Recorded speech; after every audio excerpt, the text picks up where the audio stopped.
Oh, it is so hot, Ed. Oh, I need a tan. Man, can you pass the tanning butter, please? Sure. Is it as hot over there? I used it to butter my toast. Your butter, your what? That's a little too much information, Ed. Toast, I said. Toast. Oh, you said I thought it was butter. Tanning butter is. Ed, we got a show to do. Wait. Come on. Oh, I had those 40 wings. Oh boy. Okay, here we are. Welcome back to Midas Letter Live. My guest, special weed. Oh, minus the wheat. It's Ed. We and Ed is weed. Hey, what happened to your microphone? You're over there. All right. I'll be over here. Yeah. No, I'll be over there. Sorry. So Ed, what about the weekend? What happened? You know on what? the I got sick to my stomach. I threw up, and it had nothing to do with drinking or smoking. Nothing. Right. I got a stomach bug. Did you look at your portfolio of marijuana stocks? Actually, now that you mention it, cause for nausea there, wasn't there? What? Buy on rumor, sell on news. Boy, oh boy, or just sell, period. Yeah. Yeah, what's going on there, Ed? I mean, I don't know. Let's pull up, I guess. Well, I guess let's go back to the... Let's pull up the chart. First order of business. The big one, the big cap. Look at it. There's how many people are on our website right now. Google Analytics, 142. Are they all watching the show? No, I don't think so. 145 now. Clearly somebody got the news that the show is on. So, hey, the show just started. Did you, are we getting the NDI scan? Oh, there we go. Look at that. Okay, what do we got here? Real time. 145 people on the site right now. Do you think that's because of Ben's phenomenal writing? Yes. Yes. Oops, we won't go there.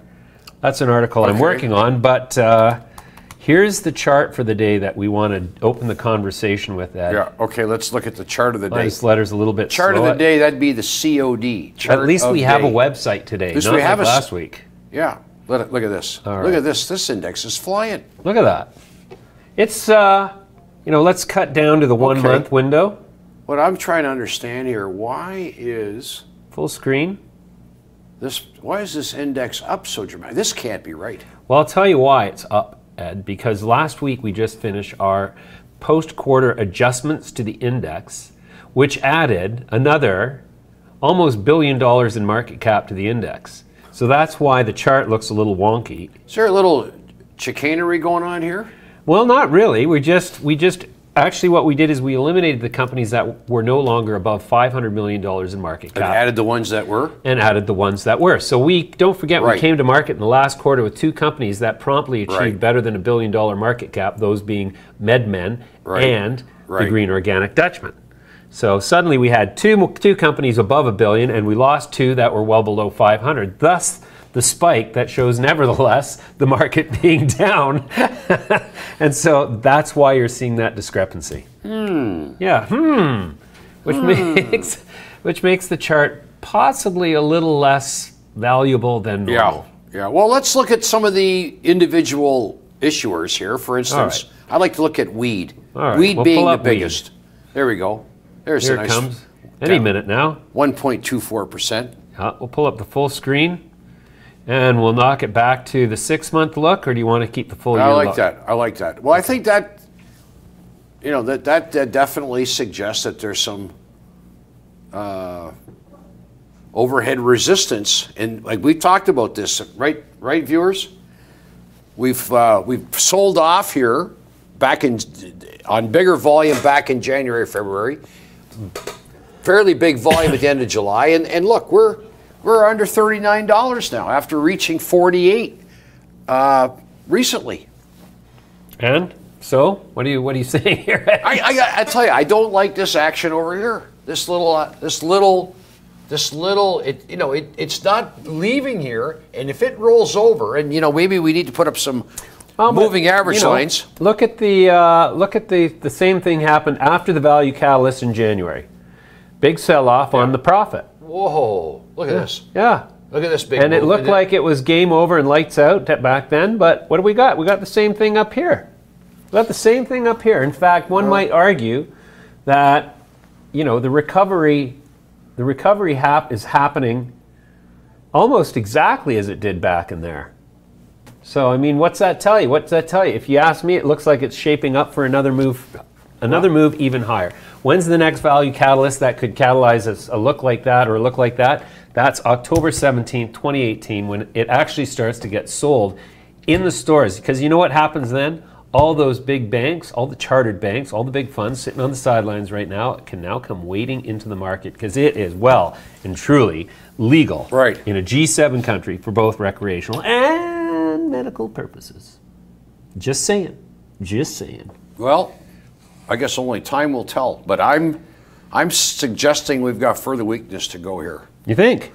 In the near term? Yeah, I do. I think that we're going to go back down here, and we're going to test that $36 or $37 level very soon, probably the next couple days. And then if we can hold it, then maybe we can talk about resuming an upward trend. But until that happens, I'm going to say, you know, it's going to stay sloppy here. And look where we are. It's July 9th.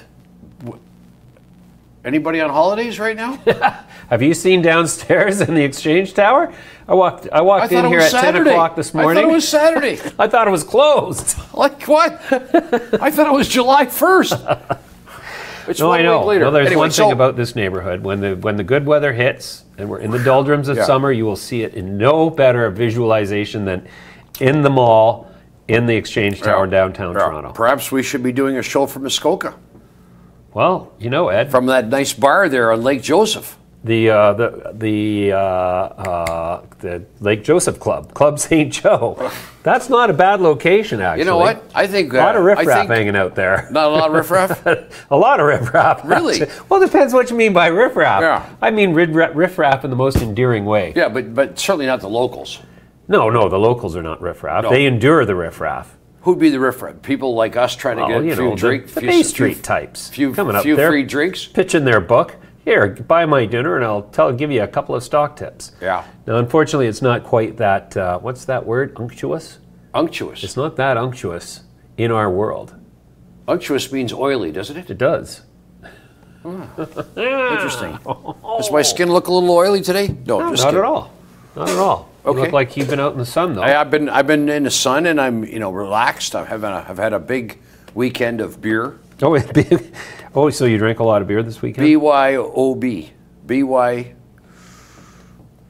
Now there was I read this this interesting thing. This is a news piece I took on the elevator on the way up today, and it basically is a hand-wringing of biblical proportions that the cops are not ready for the legalization of marijuana in Canada, and oh my goodness, what are we going to do? Hire more cops.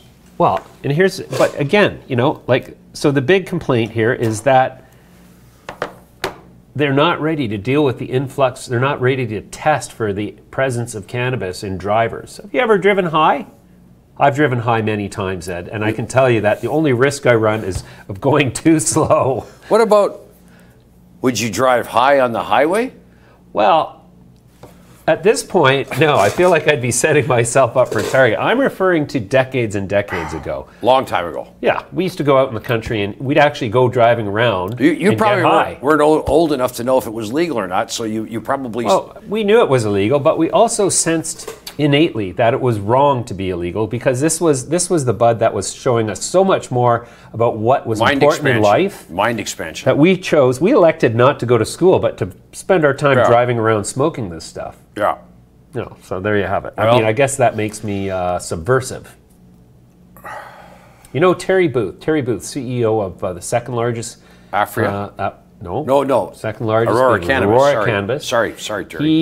He was, he's unapologetically saying things like, this is my second time as selling weed, which I thought was great because he's an unapologetic, a guy who was a part of the movement. Bit of a hippie. Well, formerly, but not a guy who's willing to... How old's Mr. Booth? He's actually 54 years old, same age as me. Okay. Yeah. Same vintage. Same vintage. Yep. Interesting, okay. He would be the West Coast variety, and I'd be the East Coast variety, though I did spend half of my life on the West Coast. Well, you spent a lot of your life. Half? Yeah. Half. Okay, so there's weed. Weed is the bellwether. Okay, let's just look at the top 10 list there and just see how many are up, how many are down. All right. Let's take a look at them. These are the big ones that account for... Yeah. Yeah, certainly we can't... That index looks like... That doesn't look right. Yeah. Okay, so okay. interestingly, whoa, what's this? Is Oxley is on here? Oxley Cannabis. Oxley Cannabis. Market cap, 569. Oh yeah, okay, so they're over 500 million. Good. That's right. And there's Oxley. Yeah. Acting like a bit of an ox. A little bit oafish, a little sluggish in its demeanor. Oxen. Yeah, that's, what does that chart tell you? I don't like, again, you know, we have these moves here where you get the spike up and then it's met with selling.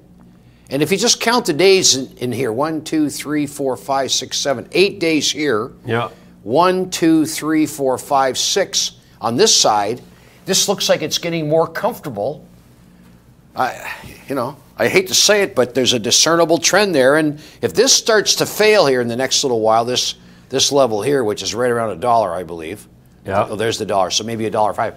You know, if this thing goes under $1, I got to think. You know, I think that the target here is down in here, which is between 75 and $1. But a dime down here is 10%. So, you know, let's see here. Yeah, that looks like a major distribution of paper. I didn't say perpetration. I said major distribution of paper. What do you make of the volume drop off? You think the promote's over? Well, you know what? I mean, look at this. They were punching through 20 million shares a day a couple of times back in January. Today, I think I saw earlier the volume was 1,000. Sorry, 1 million today. Boy. So 1 million is still $1 million worth of stock. I can show you the resource stocks that can't get $30,000 worth of I don't even want to know, Ed.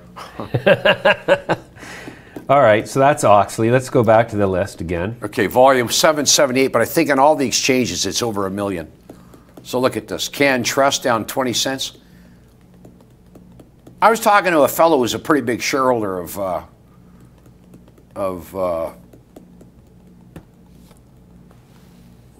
here it is, Can Trust. Oh, yeah? And I said, you know, do you still, you know, I know you were up a lot of money. Did you sell it? He said, no, but I should have. Now, what kind of a response would that be? That's sour grapes there on the behalf of the shareholder? He's thinking, I'll wait until I get some of my money back, and then I'll sell. What day did you ask him that? Last week, probably Thursday or Friday. Thursday. Okay, so Thursday, on an update, he's saying he wished he'd sold it. And yet, then what? Drift. Red candles are usually. Look at. But that's not bad. I mean, it's down from what? Okay, so you say it's not bad. One red, neutral, red, green, red. Not bad. And yet, you know, you get one little green candle. Not a green apple. Green candle. Anyway, I'd like to say this looks even better than, but this was where the action was now, right? This brought everything in, lots of distribution. Yeah, can we go back to there? Yeah, can we go back there? Can we go back there and start buying again? You think anything would have changed? Well, you know, I doubt it. Yeah, well, that's the problem, right? They say history maybe not repeat itself, but it certainly rhymes, right? It certainly rhymes. Yeah. Who said that originally? Was that Yogi Berra? Look at this way. How many? Okay, so we got 1, 2, 3, 4, 5, 6, 7 down, 3 reds and an unched. All right, let's rearrange these things by percentage of increase. MedMen up 6.6%. There's the big winner right there. Yeah. And that seems to be getting some. Let's see what's going on with them. What kind of news have they put out to justify a 6% increase today? Now, here's the interesting thing. The last news out was Thursday, July 5th. That's a week ago. Yeah. Thursday.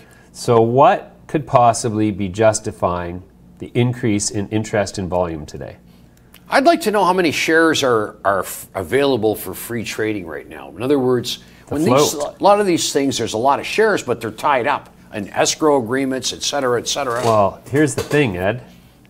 This is actually showing 28.78 million shares outstanding. It's actually 380 some odd million. Whoops. Yeah. Now, how can like if let's say someone, are you getting this off of Stockwatch by any chance? Quote Media. I think that's the same number of shares that Stockwatch shows. So if somebody wanted to take a quick look and say, you know, I want to know how many shares there are. They look, oh, 28 million, that's not bad. This thing can really gallop. Well, with the especially with the small cap companies, these the quote feeds are not generally reliable sources of data for things like issued and outstanding, because they can never keep up with the amount of warrants being issued and exercised, or options, etc., for one thing, and they tend not to be able to keep up with the financings. Now, you know why they're way more accurate in the United States is because the SEC on their Edgar system has automated. Did you say Edgar? Edgar system. So if you're a market participant, you can plug in directly to the Edgar system, and as companies upload their data, you have it in a spreadsheet or in your program, whatever it is. You have an API that plugs into that. So you're saying the information in the U.S. is much more reliable? Yeah, because the SEC is... Because the SEC system, Edgar, is so much better than CDAR. Yeah, Edgar, CDAR. CDAR doesn't allow... CDAR has those documents in XML format only for the largest companies. Whereas in the United States, it's pretty much, if you're going to file on Edgar, you have to have them you have to file XML. Kind of interesting. Yeah. Well, look, here's a new issue coming out here. Just look at this. Cannabis extraction specialist. Sproutly. Do you know Sproutly? Well, you know, I don't know them intimately. Sproutly is a client of a related firm, so is that maybe like a takeoff on Tetley? Tetley? Sproutly. Arguably. Do you remember the band called Prefab Sprouts out of New Mexico? I'd sing you a bit, but I can't remember the song. I went to bed early that night. Prefab Sprouts. They were big. They were here. They were gone. Anyway, Sproutly started trading. Did they start trading today? I believe they did. To make CSC debut. But just put on that news next week. Next week. Well, that's that. We published that though on Friday. Okay. So okay. Let's see if they're. So that was published. So Sproutly. Okay. Let's go. Let's just take a look at Sproutly and see where they're at here. Sproutly. Oh. Okay. SPR is this ticker. SPR. You should. Yeah. Where do you see that? Well, I'm guessing that not your ordinary cannabis. SPR. CSE SPR. The ticker symbol will be SPR. That's what it just said. Okay, so let's go look at SPR. See how they're doing on their. Oops, SPRT. No, SPR. Sproutly Canada. There it is. First day. It's already in the system. I like that. That's exciting. Whoa! There's a big day for an IPO. Yeah. What's the volume over what? Look at this. 3 million. 3 million or 3 million shares so far at 3:30 in the afternoon. How do you know? How do you know that? Because look, when I put the mouse on the little candle, see the little window. Oh, you can't see it because the squares are over it. But if you look here, see, right down here, 3 million. Yeah. Wow, that's good. That's good volume. Yeah. And what was the range in the stock today? High. Well, let's see. It opened at 75 cents, and now it's trading at $3. $3. Oh, sorry. $1, 83 cents. Oh, sorry, 83 cents. Yeah. So, but that's pretty good. Yeah. I don't like to see this though. I don't like to see this big tail. Here, let me put it on the. Well, because that means it spiked up. Well, it spiked up and sold off as it went in there. I'd like to see it stay up there, like. Well, maybe that just happened, and we're going to see it stick a little later. Yeah, could be. Except the market's going to close in 25 minutes. Well, let's see where it closes. If it closes closer to the high of the day, then I think it's a better chart. All right, we'll come back to that. Look at this volume. Yeah, 3 million. That's a good day. Absolutely. Sproutly. Let's see. What do they do? Ben wrote a nice piece on it last week. Let's take a look at what they do. The company hasn't disseminated information. All that changes Monday. Well, there's a video there. We're not going to play that because that would just be messy on our system here. Okay. So their focus is creating a water-soluble CBD or THC product out of cannabis that can then be used as an ingredient in other products. So that's actually key to uptake of the active ingredients in medicines is having it water soluble. And I do remember the conference call I had with the CEO, who mentioned that water solubility is something that a lot of companies claim to have, but their technology is not really water soluble. It's just diluted into water, and you're just ingesting the oil form that's in tiny bits in water. Those little globules of Tiny liquid, little globules. and it looks like oil, but it's not oil and vinegar. It's not exactly oil and You would vinegar. put it in your salad. It's like mixing oil and water. Well, maybe you got oil already in the weed, which would be your salad. Ooh, How do you want your salad? oily? Unctuous. Unctuous. We'll take a little bit of that oil and Okay, vinegar. so what's going on with these green glasses over here to the right? Is that green beer? Well, this is now we're jumping all over the place. This is our Twitter feed, and we're talking about Aphria's green beer. Aphria delays the Q4 release to coincide with Molson Coors Q2 results. You know why they did that? I suspect they're looking for some. No, because Molson Coors Q2 conference call, they're going to be able to disclose the relationship with Aphria. And so Aphria wants to delay their earnings so that they're sort of riding that wave of enthusiasm. That would be my bet anyways. Some might not agree. Right. But so Ben's just picked a picture of green beer, which is kind of cool. Yeah, if you're not on our Twitter feed, I don't know what's wrong with you, but Twitter/Midas Letter, that's where we're at. And what's Ed's? What's your Twitter feed? I'm going to search you right now. Ed Milewski. Ed Milewski. At Ed Milewski. Yeah, there he is. M-I-L. Where'd he go? There he is. We follow each other. Isn't that good? Probably more often than we should.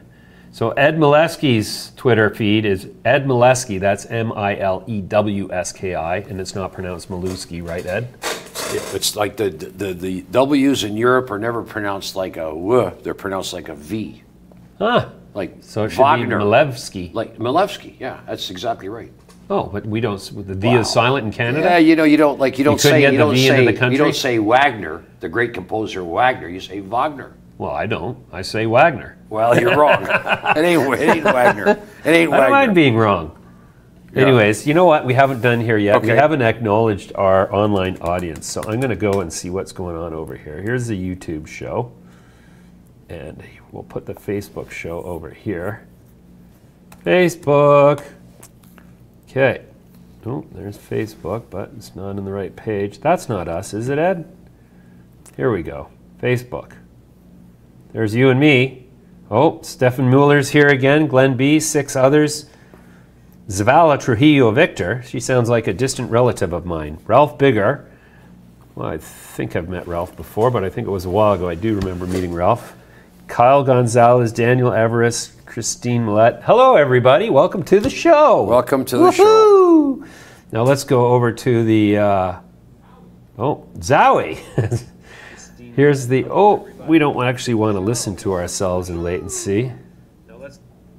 But over here we got Justin Marshall, Mr. Lou 1990, Freedom Unleashed, Modern Picasso, Mr. Lancelot. Wow. Carl on bass, 181. Boy, let's see which is more popular, YouTube or Facebook. I think we're about equal right now. Really? What about Twitter? Twitter, we don't really stream to Twitter. Okay. But we should look into that. Twitter stock, but Trump's made Twitter stock a lot more valuable. Yeah. I mean, it really has gone up a lot. He's proven that to tweet is to be, no, we're not going to go there. Or not to tweet? To tweet or no, we can't use that word. That's right. To tweet. To tweet. Tweety. That was always a funny name. Tweety Bird. Tweety Bird? Remember on Sylvester? Little Tweety Bird? Be very quiet. No, that was Foghorn Leghorn. No, that... We're getting off on a tangent here. Fuck. I say. I say. Oh, Foghorn Leghorn. How does that Canopy Colombian entity looking? Otto Lee is asking you specifically, how does that Canopy Colombia deal look? Have you checked that out? The Canopy Colombia deal? Yeah. I'm more of a technical guy. I mean, you know. All right. I don't know the deal specifically. I do know that these stocks seem to be biding their time. They're sort of like, you know, it just doesn't have the oomph it did. We need a nice big day to the upside here shortly, I think. Maybe we'll get it tomorrow. Could be. We need a value catalyst. You know what, though? Here's the thing with all the cannabis companies right now is that you're not going to see any big value catalysts in the summer, at this time in the summer. Right. I do not believe. Why? Because I'm pretty sure everybody's out on vacation. Anybody who had a calendar year end in December 2018, their last day to submit that was, well, I guess if they were a venture company, was June 28th. So now anybody who was under the pressure of their year end is now got a little breathing room. And so I think that this is one of those weeks. This is a very quiet week. I tell you, I visited one of our friends last week in his cottage, and you know, it was a good week to do it. Yeah, I know. I was envying you. I was thinking of you up there on the lake casting out. It was beautiful. Did you do any fishing? You a fisherman, Ed? I'm a bit of a fisherman. Did you fish? No. Real little bit of a fisherman. July, quiet weekend. Yeah. You and Steve up there on the lake, Lake Huron. Lake Huron. One of the only times when it actually warms up enough that you can take off your parka. I went in the water. You did? I went for a walk in the park. Walk along the beach. Yeah. Along the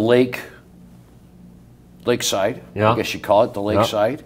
Yeah. And he worked up a real head of steam and was sweating profusely. And I took off my gear and. Whoa! Well, except for my bathing suit, of course. I had my bathing suit on. Okay. And a little modest, are you, Ed? A little modest. Well, no reason to be. I've heard that about Polish people. That's where the term kielbasa comes from, isn't it? That's true. True. Or Polski ogórki. Polski ogórki. The world's biggest pickle. We're getting into the pickle here. We're getting into the weeds. Boy, oh boy. Oh. We got to stop making each other laugh. We got to stop making each other laugh because we may come to the false conclusion that we're funny, but we're only funny to each other. I know. Well, I've noticed up until recently it was only us watching the show, but now we've got people on both sides of the camp watching. We got Facebook people, we got YouTube people. Good, good. It's almost enough to think. Yeah. Oh, poor Otto Lee says, "You don't understand Colombia." Ooh, them fighting words. Well, no, I like Colombia. I mean, look, our friends in what's the name of the company? Chiron. Chiron. They were given the green light by two of the Colombian drug cartels. No, I mean medical associations. Yes, right. Yeah, I listen. I think it is, but how much can Colombia add to, in weed's case, a canopy, right? Canopy growth. It's already capped at 10 billion. Well, here's the thing, though. Can it go to 20 billion? Can it go to 20 billion? Well, could who? Could Canopy Growth go to 20 billion? Yeah. What if it was $100 a share? How many? 200 million shares outstanding. That would be 20 billion. $20 billion. Yeah. Do you want to bet it's going to go there? Like in what time frame?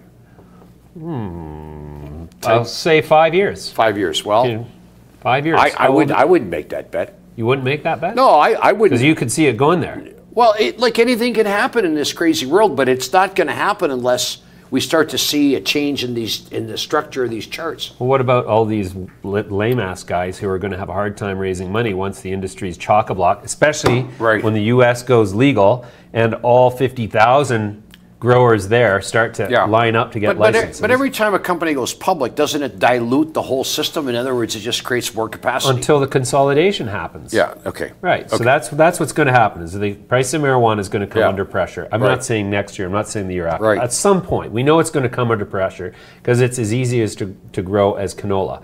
Now, not to disparage all the growers out there who are turning out beautiful, consistent crops, standardized crops of the same stuff in laboratory-like settings. 30, did you hear they got a strain the other day? I can't remember where I read it, up to 36% THC in the bud. That's that's going to be some serious wheelchair weed right there. Wheelchair weed. Yeah, we won't be doing a show the day we try that. Unless we don't have to get up from our chair. You know where I'm going next week? I'm going to interview Ed Rosenthal, former editor of the High Times magazine. Ed Rosenthal. Wow. He's widely regarded as the godfather of marijuana growing at home. He wrote books, How to Grow Marijuana, that I read when I was 18 years old. It's actually the first literature I ever read on growing weed. Where is he based? He's based in San Diego, I think it's. And you're going down there? We're going to Los Angeles on Monday. We're going to interview some people. Next Monday? Next Monday. Going to be in LA, people. Anybody down in LA, let's go smoke a big fatty. I want to come and try your product. Can I make a suggestion? Absolutely. While you're down there, try and get your hands on some Cali Gold, which is this edible, and it's a. I don't do edibles that much, Ed. You know why? Because they come on slow and they can last all. Well, you know what? You're going to be down there, and our good friends at High Hampton are buying this company, and it'd be a good opportunity for you. They're not that good friends. I'm just kidding.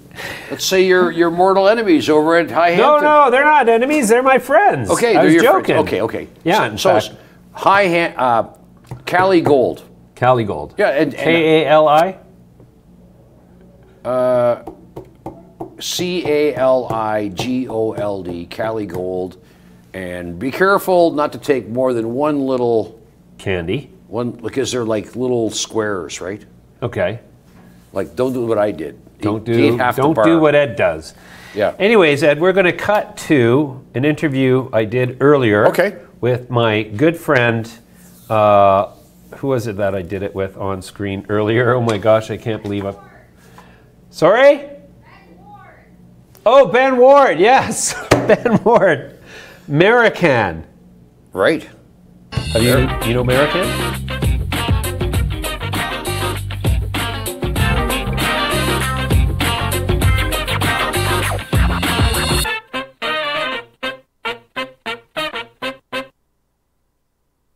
To Midas Letter Live, my guest in this segment is Ben Ward. He's the CEO of Maricann Group Inc., trading on the CSE under the symbol MARI. I've got him live here via Skype. Ben, thanks for joining me today. Thanks, glad to be here, James. All right, Ben, let's start off the conversation. Tell me about your agreement with the Alberta Gaming Liquor and Cannabis Supply.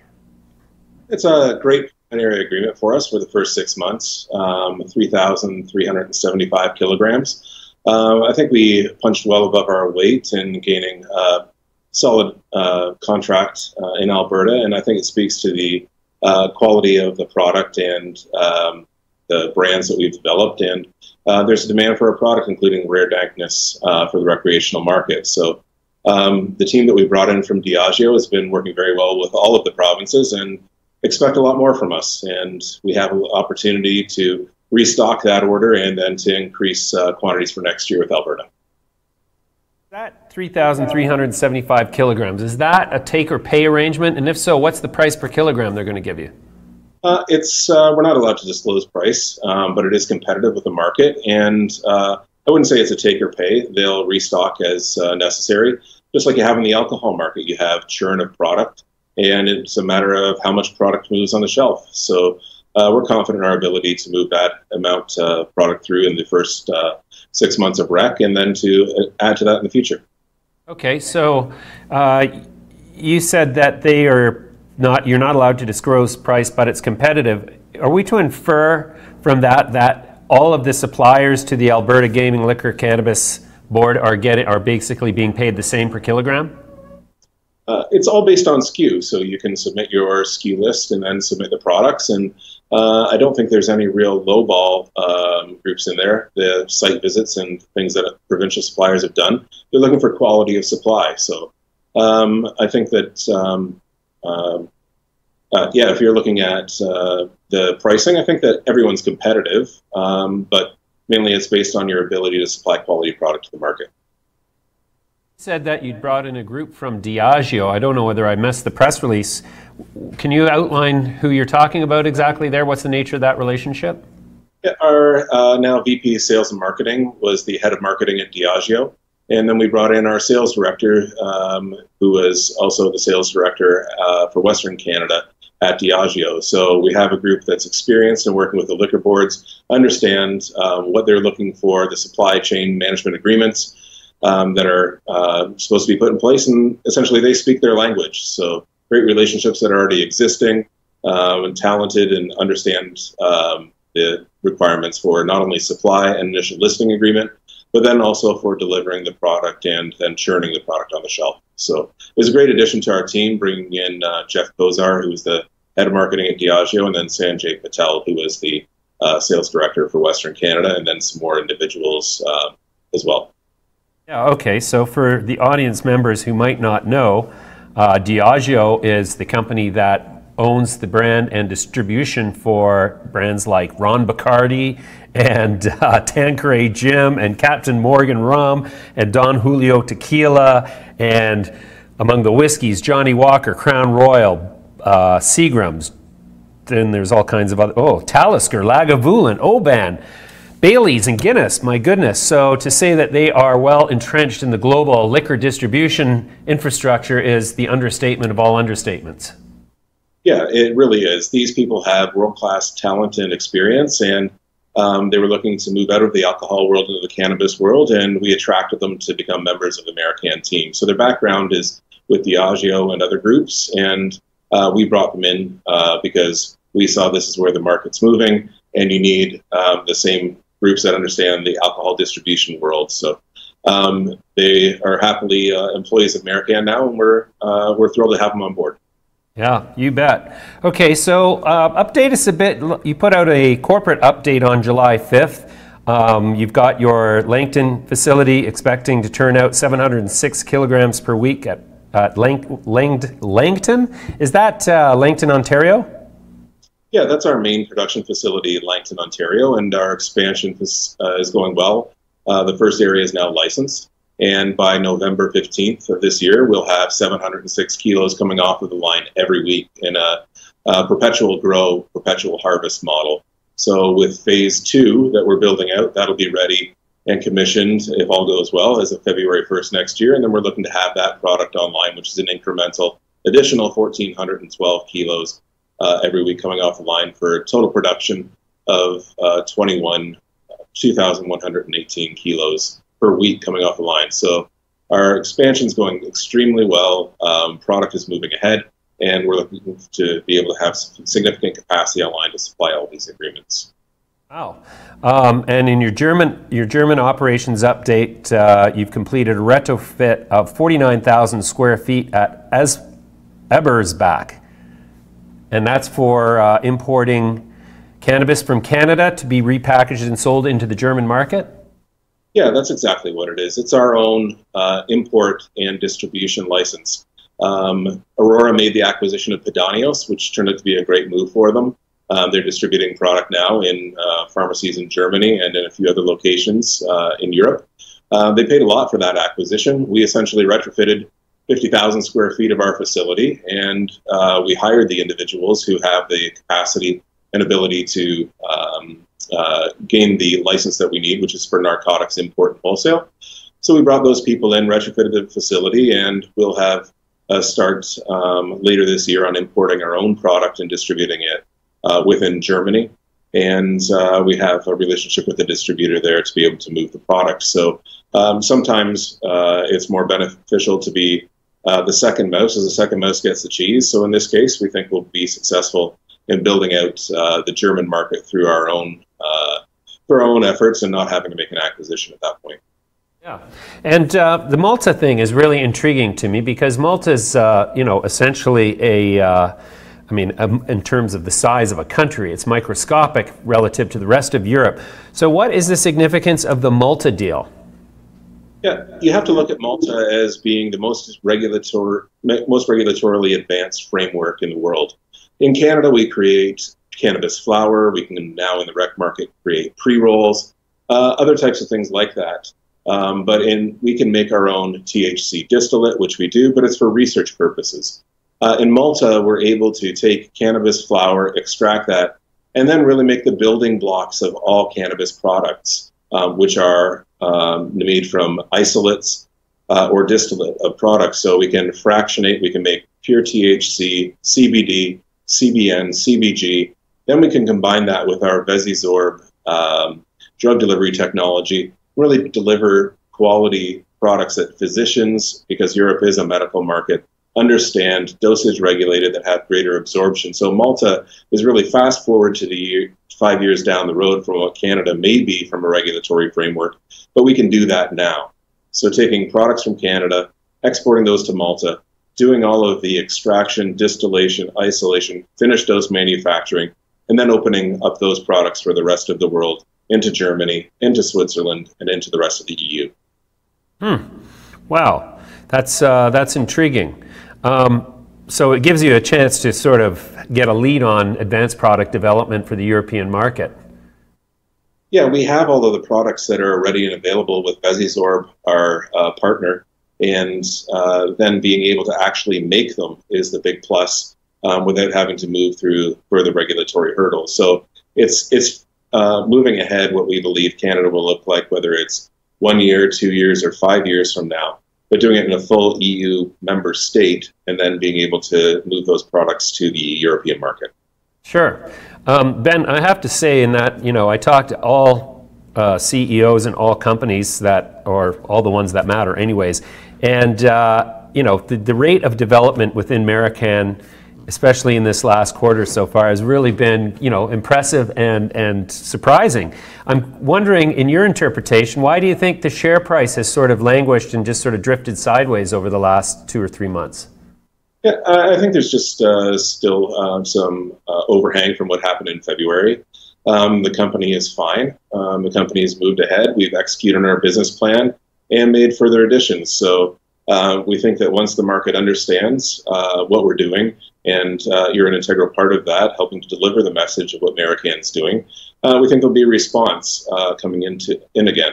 It wasn't a catastrophic event, although for the business, although it was for the share price what happened in February, but the company is executing, the company is moving ahead, and as I mentioned earlier, we're punching well above our the perception of Maricann's weight in the market, and we're delivering on contracts in the rec space and on our commitments overseas. So I think it's just a matter of time until the market comes back or new investors take notice of what Maricann's doing. Well, sounds like you're doing a great job, Ben. Thanks very much for the update. We'll come back to you soon. Great. Thanks a lot for your time, James. Always have.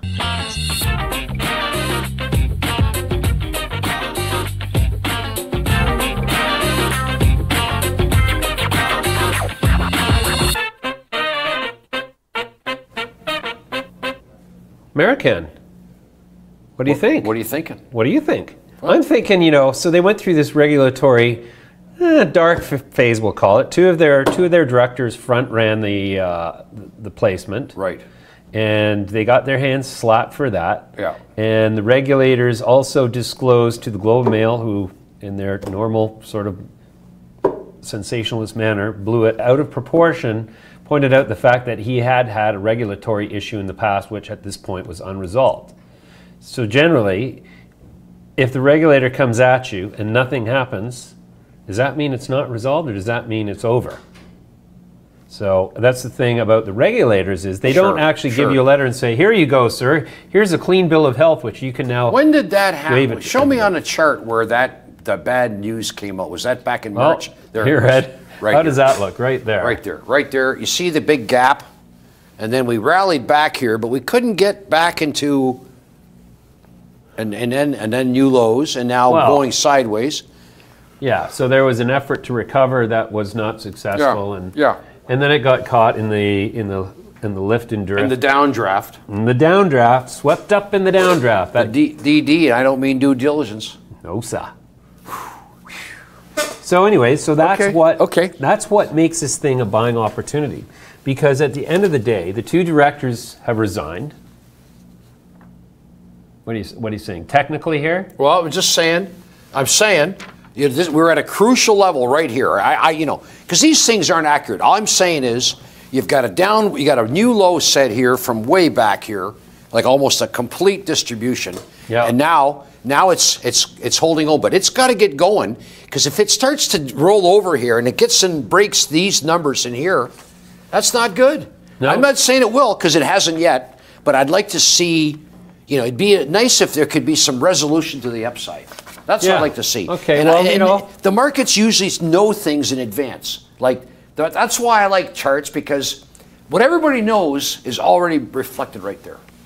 Yeah.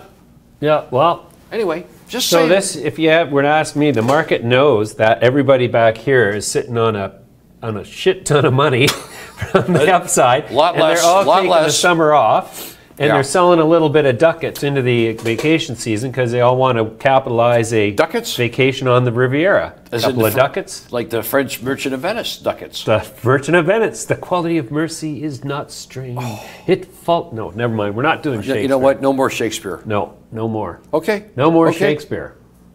But anyways, so, you know, I think this is, like you see this in every mining market since 2000. When the mining market was hot and guys made money in the first part of the year, it's a slow, cool drift into the summer. The summer's where it's frothy, is where nobody made any money, so everybody's working away, and you're getting these little bumps and blurps and spikes and whatnot here as different companies respond to the marketing campaigns from the guys who understand the value of a marketing dollar well spent.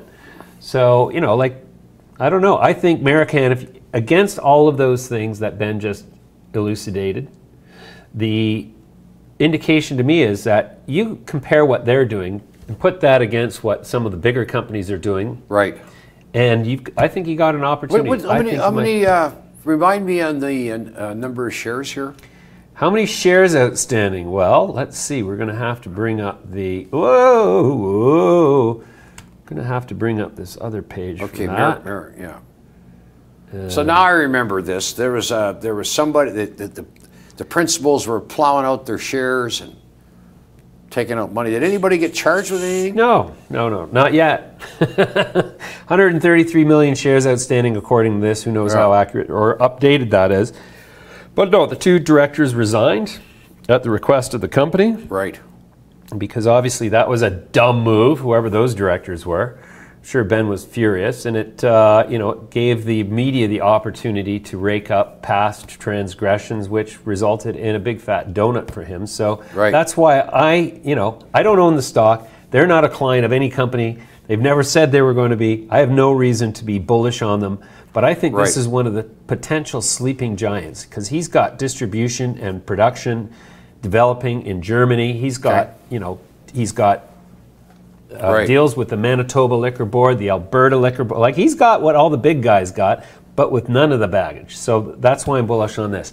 Now, Ed, you know who else I had in here earlier today? Chuck Taerk. Charles Taerk, manager of the Ninepoint-UIT Alternative Health Fund. Here's what he had to say.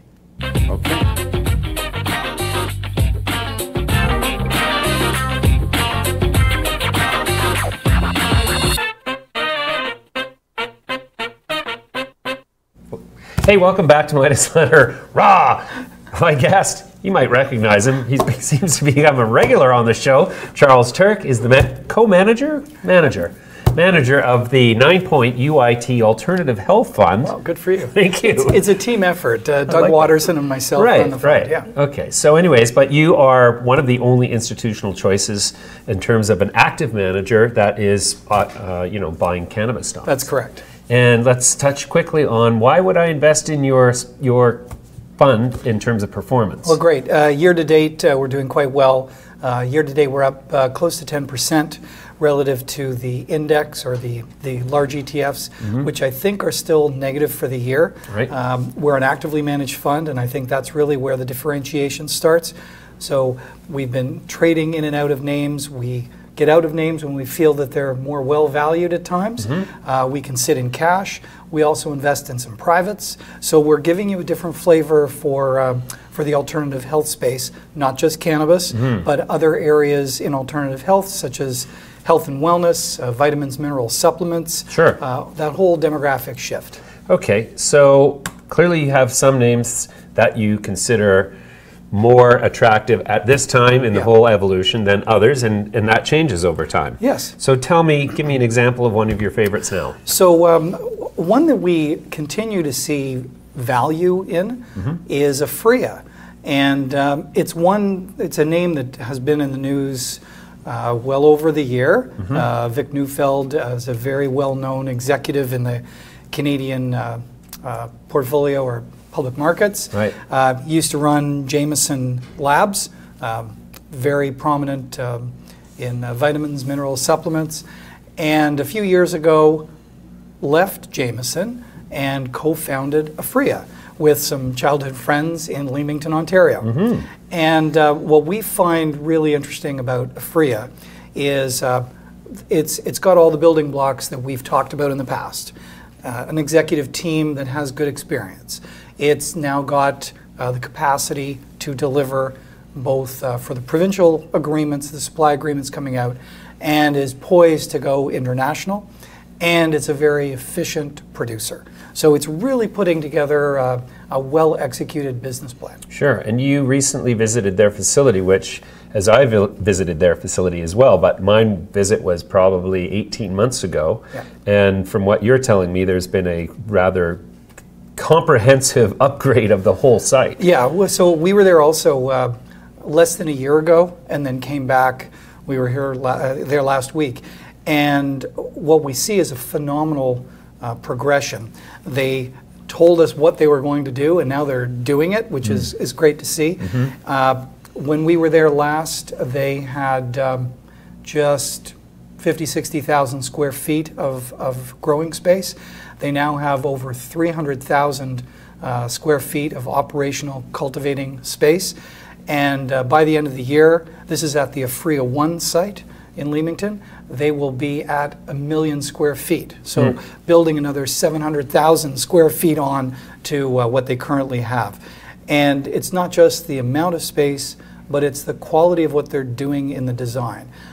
The extent of automation that's going on there is going to allow Aphria to increase the throughput through their grow cycle and into their packaging, processing, fulfillment cycle. The level of automation, the tables are moving automatically through the grow area, through propagation to the grow area, and just a phenomenal amount of technology. And we got demonstrations on much of that last week.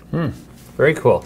So do you think that Vic Neufeld's sort of pedigree with the Jameson Labs experience, when he took over that company, it was kind of struggling for relevance, and within, I think it was a period of less than 10 years, he took it to above, was it $14 billion worth of product sales? Yeah. And so do you think that's kind of the differentiator that the investor needs to consider when they're looking for differentiated strategies among ACMPR? Sure. So as I went back, management team's really important, and Vic has some very unique skill sets, and I think Carlo and John, his co-founders, also bring different skill sets. So Vic, knowing the Shoppers Drug Mart and the pharmacy business aspect of distribution is really important. Although the pharmacies are not involved yet in the cannabis industry, they will be. I firmly believe that down the road, Canada's pharmacy chains, whether it's PharmaSave, Shoppers, etc., they will all be the pharmacy or distribution choice rather than how medical patients are getting their prescriptions right now. And that's only a matter of time. So with Vic understanding how pharmacies work, the distribution that they have, it was no wonder that that Aphria last fall got the first letter of intent from Shoppers Drug Mart for, call it, preferred distribution when that happens. So that's really important. And then when you look at John and Carlo, their experience in the farming business, able to take the scale and capacity of what's required from a logistics standpoint and really build out the space at Aphria 1 is really important, because we see a lot of infill facilities being built, existing warehouse, existing industrial space, and you don't have the same ability to design the flow of trucks in and out of the property, where deliveries are going to happen, how deliveries of nutrients are going to get delivered to the plants. So they've really started with a blank space with their land, and then they've repurposed it in a really efficient way. So is Aphria's strategy then to focus on the medical patient and the pharmaceutical distribution channel, and not so much on the recreational side? Oh no, I think they're looking at both. Recently, they've brought in more expertise at the executive level. I believe the gentleman's name is Jacob Richstein, who used to be at Diageo, and so they've brought him in to deal with the distribution on the recreational side. Again, executive focus, dealing with the liquor control boards across the provinces, because that's where the primary distribution is going to be. So again, added more executive leadership to their company. And then they have the distribution agreement with Southern Glazer, which is the largest alcohol distributor in North America. So they've got some real muscle on the distribution side. They've got great execution on the production side. They're a low-cost producer at 95 cents a gram, and they're continuing to be profitable. You know, can't harp on this point enough, because there's a lot of skepticism out there that these companies don't make any money. Aphria has been profitable for the last 10 quarters. They're the only ones in the sector, and really we feel that they're like left out when people are talking about the top 3 names and the valuation metrics they're getting. Aphria trades at a relative discount. Sure. We're looking at their stock price and their stock performance in the last quarter, and you certainly wouldn't get a sense from what you're saying that it's being reflected in the share price at this time. Do you think that there's a lack of awareness on the part of the market because some of the bigger companies or the other companies are making more noise that are getting the attention of the investor community? Sure, I think it's a combination of things. I mean, during the quarter, it's been pretty flat. A little bit of progress since April. Beginning of the year, they had a rough start. Everyone was doing quite well in January, and then there was a series of M&A activities. Their acquisition of Nuvera, I think, was not well received. And so the stock came off considerably from end of January to the beginning of April. And at that point, that's when we started to take a look at it once again and said, you know what, it's now fallen to a point where it becomes more irresistible as an investment. And we started to do more work on it again. And we've done quite well, really, since April moving forward. And I think going forward, again, it's about execution. I think the management team is in place. I think they have executed to date in terms of getting the production going and getting capacity going. And I think they're positioned for positive information going forward. Sure. Okay, so are there other companies that you could perhaps talk about that might be a future Aphria? Well, you know what, we haven't talked much about Manitoba, but smaller province, doesn't get a lot of news, but Delta 9 is an interesting player. It is not one that we own in the fund yet. Okay. But a fund manager not talking his book. Now there is. Hey, I want to be an equal opportunity guy. I like that. I like that. Credibility. It's an interesting name because, again, it's one of those names that doesn't get a ton of attention.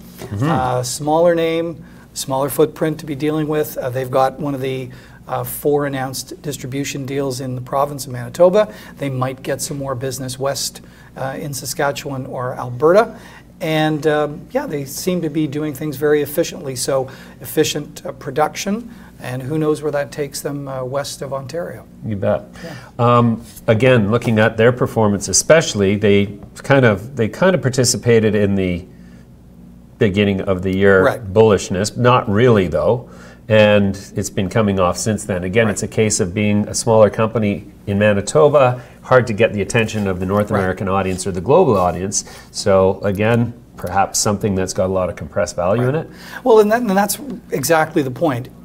We one of the other mandates that we have is a gold equities fund. And we use the analogy of what we've learned in gold mining to cannabis, although people are scratching their heads out there going, what does this have to do? But it's looking at management teams, knowing although this is a small asset, undiscovered, they might have a great management team, a great geologist who was somewhere else in his past and knows how to work that property, and they have people on the team that know how to do development, and diamond in the rough. Here in cannabis, you may have a team that is just using a smaller footprint, but they know what they're doing, and if they're able to execute, they're going to become a takeover target. We're not here to love the companies we invest in. We're looking for the biggest and best growth opportunities. So when you look at a company like Delta 9, here's a company that's turning itself around, and at some point, one of the incumbents, one of the larger companies, may offer to acquire it. So it could be a good payday. All right. Well, we'll keep our eye on that. Sure. Charles, You never know. As usual, a fountain of knowledge. Again, thanks for your participation. We'll come back to you soon. Thanks for joining me. Thanks for having me on.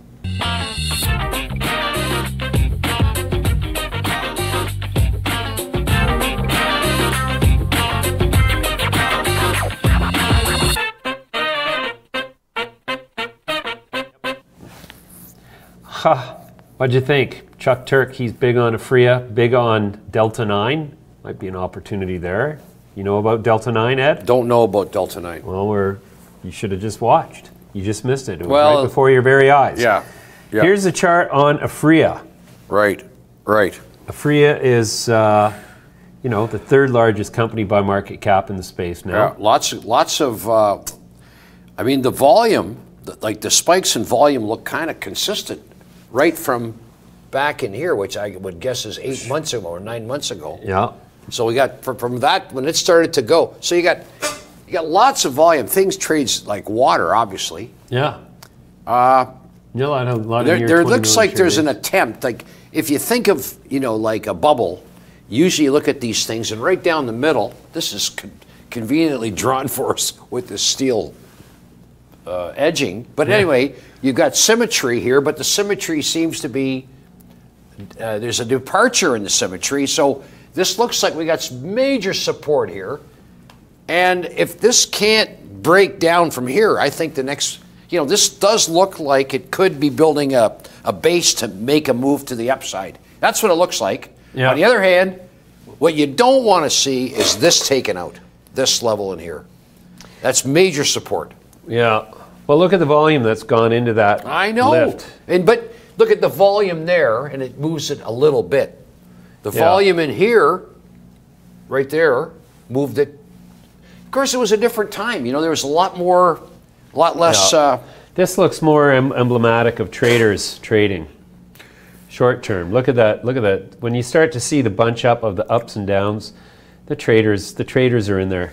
You bloody traders. I would want to see, and if we came back here and looked at this daily, this right in here, that's got to hold. And if that fails, this has got to hold. And if that fails, Katie, bar the door. Sell, sell, sell. You're on your own. You're on your own. It was a terrible storm. The boat rocked and rocked. The seas were crazy that day. Wow. So what do you think the chances of that happening to Aphria? I mean, come on. Aphria just got into Colombia. We got the three-way war going in Colombia now. You got Chiron. Right. You got Canopy Growth. Right. You got Aphria. Who do you think's going to win? Usually you go with the money. You go with the money. So if you were just going by the biggest bank wins, then obviously it's a shoe-in for Canopy. Because they're actually going simultaneously in that same press release. They announced Chile and Brazil as well. But that doesn't mean that there's probably more than one beer maker in Colombia. So why can't there be? Nope, there is one. No, I'm just kidding. There's a few, but The beer's not the big seller in Colombia. What about the powder? What are you talking about? That's an old wives' tale and a stigma baby that's powder. been dead for Baby 20 powder. Baby powder. You just sprinkle a little up there. Big in all countries now. The baby powder. You know, actually, I have the senator. The babe powder. I think they call it the babe powder. The babe powder. That's the babe oil. Little lubrication for your situation, for your Polski or Gorky. Take out the kielbasa. Oh, okay, that's just disgusting.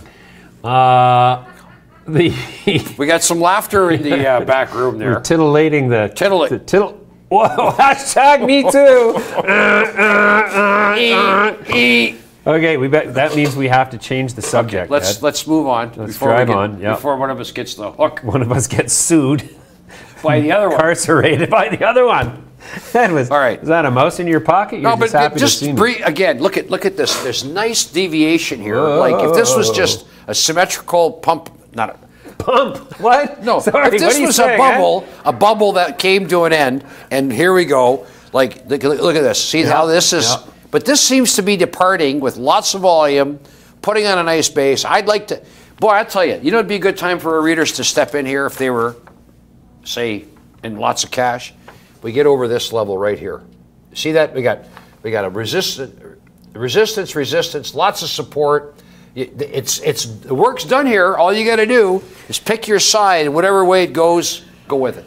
So that would suggest that from an institutional grade investment, we have 10 companies that are worth more than $500 million. So let's draw the line at institutional grade there. Yeah. Given the tightness in the volatility relative to the other 10, would you say that Aphria is going to be the best responder to the next value catalyst industry-wide? Aphria looks like it could get ready to launch here. Could be ready for a bounce. Get ready to rumble.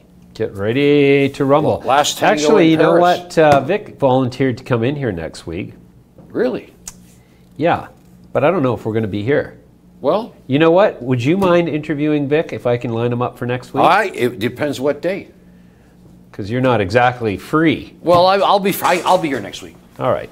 We might have Vic Neufeld in here next week, but it might wait for the week after. I'd like to throw my hand into the ring. Yeah. Okay. Well, let's see if we can draw him in.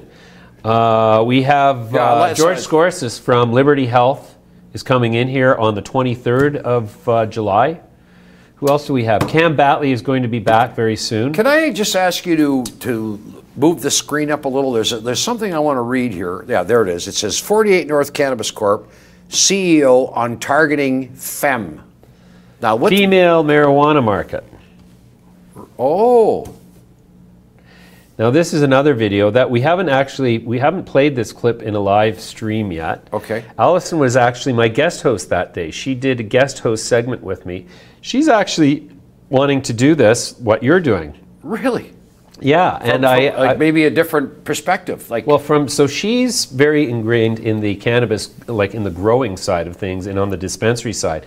She's sort of in that, she straddles the gray zone from the, activist side and into the corporate world. She was formerly the marketing manager for Weed MD, and then she got recruited to... Weed MD? Yeah, Weed MD. Michael Kraft is a chairman of that company. He is a chairman of that company. Really? I don't know if he is she anymore. Still with Weed MD? I don't know. He walked by me the other day on the patio. We waved and said hello, and I said, you got to come up to the studio. And he said, you ain't going to get me in there. No, sir.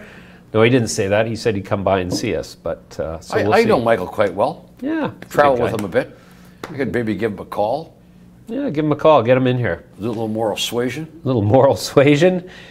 Boy, we could have fun with that. However, we're not going to disparage the local talent. Okay, so say Allison Gordon is the CEO. That's her right there. Okay, so she probably is not involved with Weed MD if she's the CEO of this company. She left Weed MD to become the CEO of 48 North. Okay. Yeah. Okay. And I was trying to recruit her full-time for this gig here, and she said she can't because she's being the CEO of 48 North. Let's take a look at the chart here on 48 North? Yeah, let's take a look at 48 North. Let's see how Allison is doing. NRTH. There's your ticker. Yeah. Figure out whether we want her on the show or not. Whoa. Okay, that looks like a relatively new listing. We're talking let's about see. a month here, 1 month of action. February, June 21st, Kansas Street. So they only got their license on the 25th of June. There's other placeholders here with no news. Okay, so they only started trading on June 11th. There we go. Yeah, so that's no a month. point. Okay, so there's Yeah. June 11th. They had a high of $1.30. They've closed down. Now they're trading at 88 cents. Okay. Well, look at.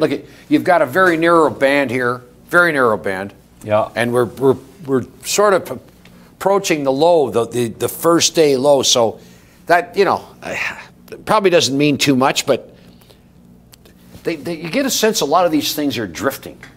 Yeah. Well, this is certainly a classic. Remember the drift pattern. Clint Eastwood movie High Plains Drifter? Just. I can't even do an imitation Are you from kidding? that film. Can you? You got anything there? There's our 420 product of the day. Okay. Since Suzanne and Fraser have both crapped out on us. Well, there's our product right there. Crapping out on us on 420? No, that's what I'm saying. 48 North and female targeted. So what? Well, how would you target I don't want to say the wrong word here. How would you target a woman with marijuana? How would you do that? What you do is you twist your finest spliff and you'd say, "Hey, baby, you want to smoke this with me?" No, that might garner you a Me Too hashtag in this day and age. Just don't touch her. That's my sole advice. Just don't touch her. Don't touch her without an invitation, Ed. And even with an invitation, it might be just don't exceed the boundaries of what the invitation implies. Yeah, well, now you get into it. Boy, we're going to get ourselves in trouble. Okay, you know what? Let's stop right there. Okay, so let's take a look how that one issuer that I said it had a big day. Whoops! I just killed it. Which one was that, Ed? Really can't remember. No, but we saw it. We said it looked like TSX Venture, CSE had a big day. It had a big day. And I said I didn't like the fact that it had a big wick on it. Oh, well, we've already talked about that. Yeah, but I said let's see how it closes because remember I said the way it's looking right now, it looks a little. Look at this. Ianthus had a big day. Ianthus. Oh, it did have a big day. Well, that's because it's had quite the sell-off last week. Let's pull up the chart here. Yeah. But it got hammered last week. Look at that, from $7.50 down to $6, $6.62. And you were saying you thought it could be ready for a little bounce. Kudos to you there, young fella. Thank you, Ed. There we go. Pat on the back. Thank you. That wasn't quite enough. Anyways, yeah, okay. So what company was that we were talking about earlier today? Let's go to the audience and see if they can remember. Whoops. Audience, anybody got any memory? Anybody recall? We didn't talk about G-Tech. We talked about APHQF. G-Tech, there's one that's not doing so well. Again. No, G-Tech is not doing that great. Delta 9. Delta 9. Oh, boy. All right. Thank you back there. Yeah, thank you, people. Can someone throw them a cookie or something? I think they want more than a cookie. Delta 9. Okay, let's see it. Let's see how it's... I want to see, This wasn't it. No, that wasn't it. That wasn't it. Got any more bright ideas there in the control room? What company was it? It had a big announcement. Oh, it was Sproutly. SP. That's it. Sproutly. Sproutly. SP. Be a great name for a dog, Sproutly. Sproutly? If it was a Wheaton Terror? Sproutly. Weed. Okay, yeah, there's the one with the big wick. Yeah. So it punched up. It's done another 260 million. If I could just make a general statement, candles with big wicks as opposed to big tails. They usually indicate a topping thing. For instance, I'd rather buy one with a tail. Look at, you bought this tail, but here's the wick again, and then wick. I'm just saying. So, what are you saying? these things with big wicks, Big what? they don't. Polsky Ogorkis? It's becoming a little X-rated. So you're saying that a big wick is a bad sign from a technical perspective in the short term as a buy signal. Is that what you're saying, Ed? You know, when usually they push them back during the day, it's not usually a good sign. Okay. I'm just a general statement, but may not apply. May not apply. All right. Okay. All right. Well, Ed, you know what? We're not going to talk about a cannabis product today because we passed 420. Okay. And nobody had any bright ideas today. It might have something to do with Monday. But we're going to call it a show. So if you enjoyed what you saw, please, again, consider subscribing. Consider hitting the little alert button so you hear from us every time we basically, do anything. We'll be back tomorrow. Like us on Facebook. Subscribe to the Twitter feed. Subscribe to Ed's Twitter feed. Not much going on there. But, not much going on there. Well, if anybody's got any ideas on how to, build up the viewer, Pump I'm Ed's interested. feed. Okay. Thanks for watching. Thanks for watching, everybody.